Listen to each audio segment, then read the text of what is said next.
Bismillahirrahmanirrahim. Assalamualaikum warahmatullahi wabarakatuh. Hai semuanya, apa kabar hari ini? Semoga kita semua dalam keadaan baik, sehat walafiat, serta dalam lindungan Allah Subhanahu wa Ta'ala. Sebelumnya, perkenalkan, nama saya Septi Astuti dan teman saya Iis Solihat. Kami mahasiswi dari Program Studi Pendidikan Islam Anak Usia Dini semester 2 di Sekolah Tinggi Agama Islam Miftahul Huda, Pamanukan, Subang. Tujuan kami membuat video ini adalah untuk memenuhi salah satu tugas ujian akhir semester mata kuliah pengantar ilmu fikih yang diampu oleh Bapak dosen Alam Tarlam, SUD MAG. Kami akan memaparkan penjelasan mengenai materi yang judulnya adalah Pengertian dan Pembagian Hukum Syara.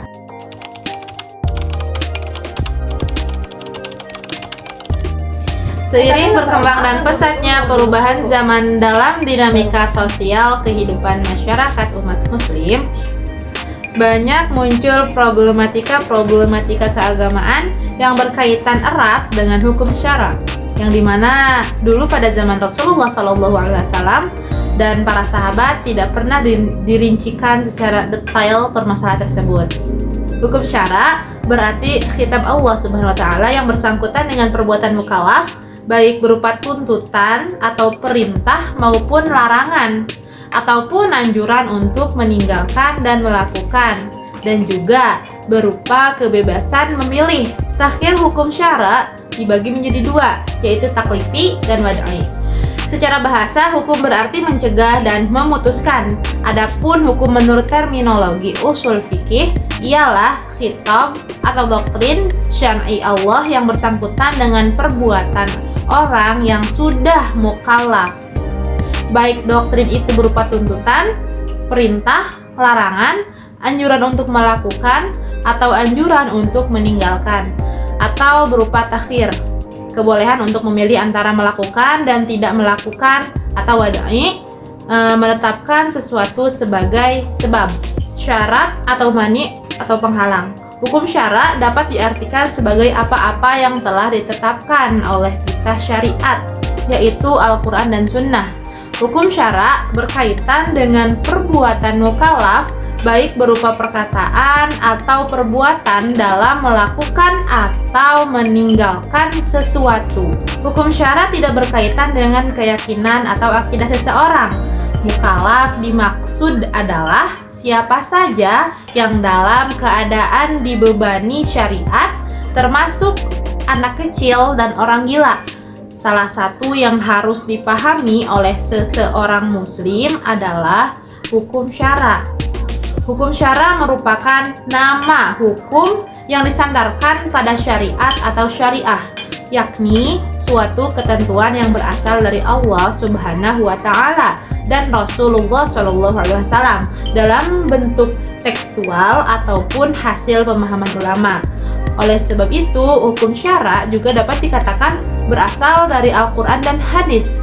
Dari pengertian tersebut dapat diketahui bahwa hukum syara terbagi menjadi dua, yakni tuntutan dan peletakan atau wad'i. Tuntutan berupa perintah ataupun larangan, baik yang bersifat pasti ataupun tidak pasti, serta juga pilihan apakah mau mengerjakan atau meninggalkannya. Sementara itu yang kedua yakni wad'i atau peletakan, yang mana merupakan perkara-perkara yang diletakkan oleh pembuat syariat yang menentukan terwujudnya suatu hukum atau kesempurnaannya. Nah, hukum syara itu dibagi menjadi dua, yaitu hukum taklifi dan wad'i. Nah, untuk penjelasan dua hukum tersebut akan dipaparkan oleh teman saya sendiri, yaitu Teh Iis Solihat. Terima kasih. Baik teman-teman, saya akan menjelaskan dua hukum syara. Sebagian besar ulama usul fikih membagi hukum menjadi dua bagian, yaitu hukum taklifi dan hukum wad'i. Yang pertama yaitu hukum taklifi. Hukum taklifi adalah hukum yang diturunkan oleh Allah Subhanahu wa Ta'ala kepada manusia, tidak lain kecuali untuk kemaslahatan dan keselamatan manusia baik di dunia maupun di akhirat. Keselamatan ini akan dapat kita peroleh jika kita mau mentaati hukum-hukum Allah. Jika kita perhatikan secara cermat, maka hukum-hukum Allah yang harus kita taati yang bersifat tegas, yaitu tuntunan yang harus dikerjakan oleh kita secara tegas dan pasti, yang disebut dengan hukum wajib, seperti sholat dan puasa.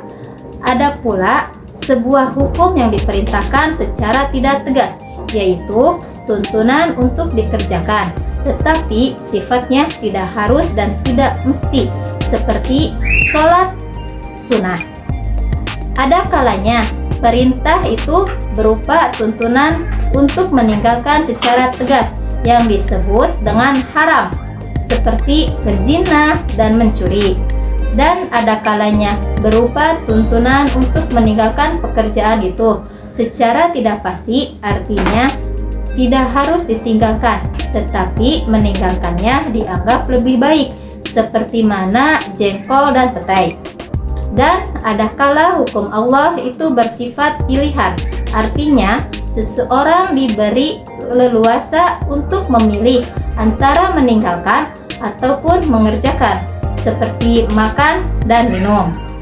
Sebagaimana yang telah kita bahas sebelumnya, bahwa hukum taklif ialah hukum yang menghendaki dilakukannya suatu perbuatannya atau meninggalkan sesuatu perbuatan, dan disuruh memilih antara melakukan atau meninggalkannya. Yang kedua, yaitu hukum wadi. Hukum wadi ialah kitab yang menjadikan sesuatu sebagai sebab adanya yang lain atau musabab, atau sebagai syarat yang lain, yaitu sebab, syarat, mani, ruqyah, dan azimah. Ulama usul fikih mendefinisikan hukum wadi sebagai berikut. Hukum yang menghendaki sesuatu itu sebagai sebab bagi sesuatu yang lain, atau sebagai syarat, atau sebagai penghalang, atau sebagai sesuatu yang memperkenankan keringanan, atau ruqyah, atau sebagai pengganti hukum keterapan pertama, yaitu azimah, atau sebagai yang sahih dan tidak sahih. Demikian penjelasan materi yang dapat kami sampaikan lewat video ini. Semoga video ini dapat bermanfaat bagi kita semua. Jika ada kurangnya, kami mohon maaf yang sebesar-besarnya. Akhirul kalam, wassalamualaikum warahmatullahi wabarakatuh.